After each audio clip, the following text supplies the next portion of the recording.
Good morning. We're back here on the 15th of July, 2021. We're going to read about 10 minutes, as I've been doing, a day from the Anarchist Handbook. The Black Flag comes in many colors, organized by Michael Malice. A collection of essays with Michael's input at the beginning of each essay, going back to roughly the late 1700s. And we're reading from Tolstoy. Yes, that Tolstoy.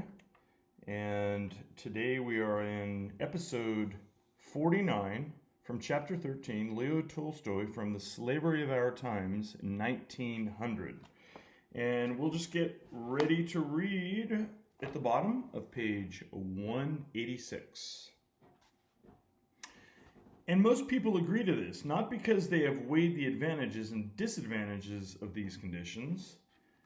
They never had a chance to do that, but because from their very birth they have found themselves in conditions such as these. If doubts suggest themselves to some people as to whether all this is necessary, each one thinks only about himself and fears to suffer if he refuses to accept these conditions. Each one hopes to take advantage of them for his own profit, and everyone agrees, thinking that by paying a small part of his means to the government, and by consenting to military service, he cannot do himself very much harm. But as soon as the governments have the money and the soldiers, instead of fulfilling their promises to defend their subjects from foreign enemies, and to arrange things for their benefit, they do all they can to provoke the neighboring nations and to produce war.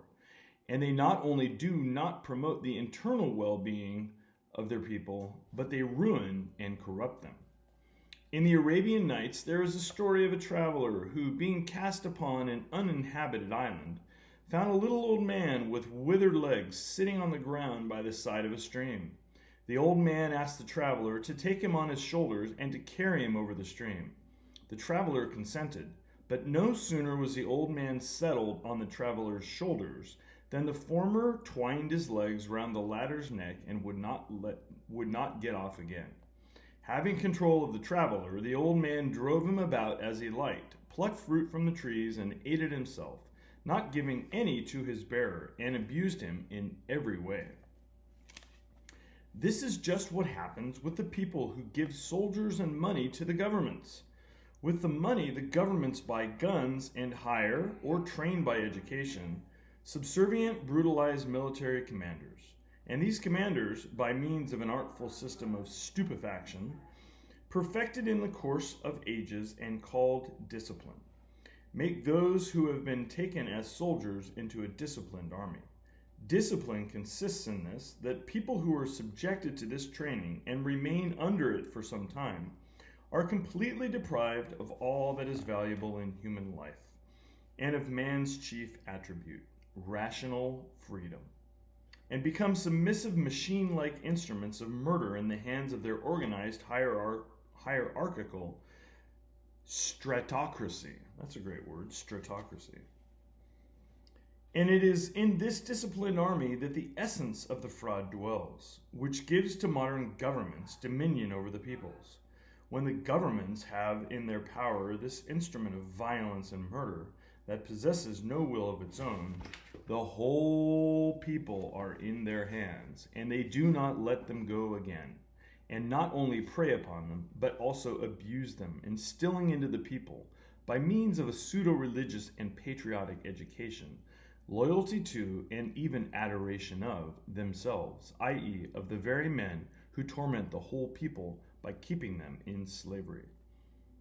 It is not for nothing that all the kings, emperors, and presidents esteem discipline so highly, are so afraid of any breach of discipline, and attach the highest importance to reviews, maneuvers, parades, ceremonial marches, and other such nonsense. They know that it all maintains discipline, and that not only their power, but their very existence depends on discipline. Discipline armies are the means by which they, without using their own hands, accomplish the greatest atrocities, the possibility of perpetrating which give them power over the people. And therefore, only And therefore, the only means to destroy governments is not force, but it is to expose this fraud. It is necessary people should understand, first, that in Christendom there is no need to protect the peoples from one from another, that all the enmity of the peoples one to another are produced by the governments themselves, and that armies are only needed by the small number of those who rule for the people. It is not only unnecessary, but it is in the highest degree harmful, serving as the instrument to enslave them. Secondly, it is necessary that people should understand that the discipline, which is so highly esteemed by all the governments, is the greatest of crimes that man can commit, and is a clear indication of the criminality of the aims of governments. Discipline is the suppression of reason and of freedom in man, and can have no other aim than preparation for the performance of crimes such as no man can commit while in a normal condition. It is not even needed for war, when the war is defensive and national, as the Boers have recently shown.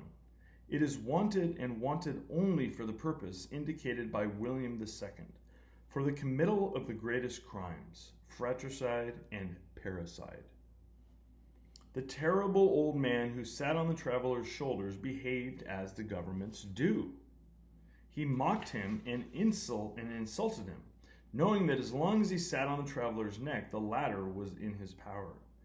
And it is just this fraud, by means of which a small number of unworthy people, called the government, have power over the people, and not only impoverish them, but do what is the most harmful of all actions: pervert whole generations from childhood upwards. Just this terrible fraud which should be exposed, in order that the abolition of government and of the slavery that results from it may become possible. The German writer Eugene Schmidt, in the newspaper Unstadt that he published in Budapest, wrote an article that was profoundly true and bold, not only in expression, but in thought. In it, he showed that governments, justifying their existence on the ground that they ensure a certain kind of safety to their subjects, are like the Calabrian robber chief, who collected a regular tax from all who wished to travel in safety along the highways. Schmidt was committed for trial for that article, but was acquitted by the jury. We are so hypnotized by the governments that such a comparison seems to us an exaggeration, a paradox, or a joke. But in reality, it is not a paradox or a joke. The only inaccuracy in the comparison is that the activity of all the governments is many times more inhuman and, above all, more harmful than the activity of the Calabrian robber. The robber generally plundered the rich. The governments generally plunder the poor and protect those rich who assist in their crimes. The robber doing his work risked his life, while the governments risk nothing, but base their whole activity on lies and deception. The robber did not compel anyone to join his band. The governments generally enroll their soldiers by force. All who paid the tax to the robber had equal security from danger. But in the state, the more anyone takes part in the organized fraud, the more he receives not merely of protection, but also of reward. Most of all, the emperors, kings, and presidents are protected with their perpetual bodyguards, and they can spend the largest share of the money collected from the tax-paying subjects. Next in the scale of participation in the governmental crimes comes the commanders-in-chief, the ministers, the heads of police, governors, and so on, down to the policemen, who are least protected and who receive the smallest salaries of all. Those who do not take any part in the crimes of government, who refuse to serve, to pay taxes, or to go to law, are subjected to violence, as among the robbers. The robber does not intentionally vitiate people, but the governments, to accomplish their ends, vitiate whole generations from childhood to manhood with false religions and patriotic instruction. Above all, not even the most cruel robber, no stinka razin or cartouche, can be compared for cruelty pitilessness and ingenuity in torturing. I will not say with the villain kings notorious for their notorious for their cruelty, John the Terrible, Louis the XI, and the Elizabeths, etc., but even with the present constitutional and liberal governments, with their solidarity cells, disciplinary battalions, suppressions of revolts, and their massacres in war. Toward governments, as toward churches, it is impossible to feel otherwise than with veneration or aversion. Until a man has understood what a government is, and until he has understood what a church is, he cannot but feel veneration toward those institutions. As long as he is guided by them, his vanity makes it necessary for him to think that what guides him is something primal, great, and holy. But as soon as he understands that what guides him is not something primal and holy, but that it is a fraud carried out by unworthy people who, under the pretense of guiding him, make use of him for their own personal ends, he cannot but at once feel aversion toward these people. And the more important the side of his life that has been guided, the more aversion he will feel. Will he feel? People cannot but feel this when they have understood what governments are. People must feel that their participation in the criminal activity of governments, whether by giving part of their work in the form of money or by direct participation in military service, is not, as is generally supposed, an indifferent action, but besides being harmful to oneself and to one's brothers, is a participation in the crimes unceasingly committed by all governments, and a preparation for new crimes, which governments are always preparing by maintaining disciplined armies. The age of veneration for governments, notwithstanding all the hypnotic influence they employ to maintain their position, is more and more passing away. And it is time for people to understand that governments not only are not necessary, but are harmful and most highly immoral institutions, in which a self-respecting, honest man cannot and must not take part, and the advantages of which he cannot and should not enjoy. And as soon as people clearly understand that, they will naturally cease to take part in such deeds, i.e., cease to give governments, soldiers, and money. And as soon as a majority of people ceases to do this, the fraud which enslaves people will be abolished. Only in this way can people be freed from slavery. And we'll stop right there, the end of that section near the top of page 191 of Tolstoy from 1900, an essay in the Anarchist Handbook. You should definitely get yourself one. I can't believe this book has not been banned and burned yet.